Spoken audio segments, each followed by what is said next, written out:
Good morning అండి. నా పేరు doctor Srinivasulu, deputy DMHO Wanaparthy.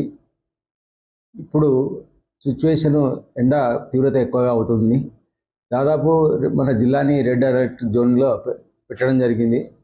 45 డిగ్రీల ఉష్ణోగ్రత దాదాపు ఈ వారం రోజులు ఉంటుంది. కాబట్టి దయచేసి అందరూ కూడా సూచనలు సలహాలు పాటించాల్సిన బాధ్యత ప్రతి ఒక్క వ్యవసాయ పొలాలను పనిచేసే వాళ్ళు కానీ, కూలీలు కానీ, తర్వాత మేకల కాడికి, బర్రెల కాడికి, ఆవుల కాడికి, ఎద్దుల కాడికి పోయేటువంటి కాపలాదారులు కూడా జాగ్రత్తగా పాటించండి. మన జిల్లాలో దాదాపు 585 అంగన్వాడీ సెంటర్స్ ఉన్నాయి. దాదాపు 575 మంది ఆశా కార్యకర్తలు ఉన్నారు. ప్రతి ఒక్క ఆశా కార్యకర్త దగ్గర ఓఆర్ఎస్ పౌడర్ ఉంది. ఈ ఓఆర్ఎస్ పౌడర్ సన్స్ట్రోక్ చాలా మంచి పనిచేస్తుంది. కాబట్టి దయచేసి అందరూ కూడా పొలాలకు వెళ్ళేవారు మన ఆశా కార్యకర్తల ద్వారా అందరికీ కూడా ఇటుక బట్టలో పనిచేసే వాళ్ళు కానీ, తర్వాత ఆవుల కాడికి, బర్రెల కాడికి పోయే వాళ్ళు కానీ, వ్యవసాయ పొలాల ధరకు పోయే వాళ్ళు అందరికీ కూడా డిస్ట్రిబ్యూట్ చేస్తూ ఉన్నారు.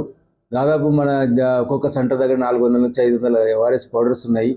శరీరంలో ఉష్ణోగ్రత పెరిగే కొద్దీ శరీరంలో ఉన్న నీరంతా ఆవిరైపోయి డిహైడ్రేషన్ అయిపోతుంది. కాబట్టి ఖచ్చితంగా ఈ యొక్క ఓఆర్ఎస్ పౌడర్ వాటర్ లీటర్ వాటిలో ఒక పౌడర్ వేసుకొని తీసుకొని పోతే తాగినట్లయితే శరీర సమతుల్యాన్ని కాపాడుకున్న వాళ్ళు అవుతాం. కాబట్టి దయచేసి ఎండ దెబ్బ పడకుండా ఉదయమే 9 నుంచి 12 గంటల, 6 గంటల నుంచి 11 గంటల వరకు వ్యవసాయ పనులకు వెళ్ళండి.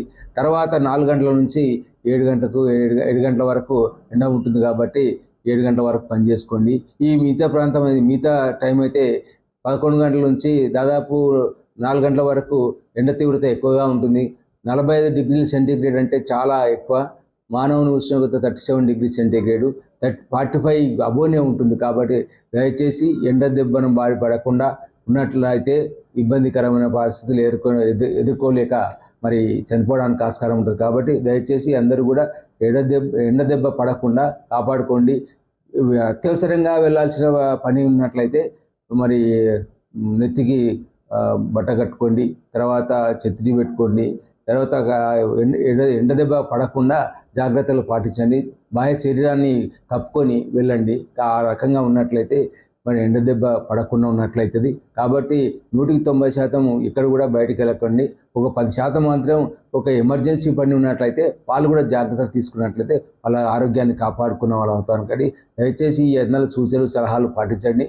మన దగ్గరలో ఉన్నటువంటి ఆ సబ్ సెంటర్లో ఉన్నటువంటి ఏఎన్ఎంస్ కానీ, MLHPలు కానీ డాక్టర్స్ ఉన్నారు. వాళ్ళ దగ్గర డిపో ఉంది, ఓఆర్ఎస్ డిపో ఉంది. కాబట్టి చల్లటి పానీయాలు తాగండి, కూల్ డ్రింక్స్ మాత్రం తాగకండి. దయచేసి చల్లటి పానీయాలు, పండ్ల రసాలు, నిమ్మరసాలు అవి తీసుకోండి. తీసుకున్నట్లయితే శరీర సమతుల్యాన్ని కాపాడిన వాళ్ళు అవుతాము. శరీరాన్ని కాపాడుకుని మరి ఆరోగ్యవంతంగా ఉండాలని ప్రజల్ని కోరుతాను. For more videos like this, subscribe Big TV channel.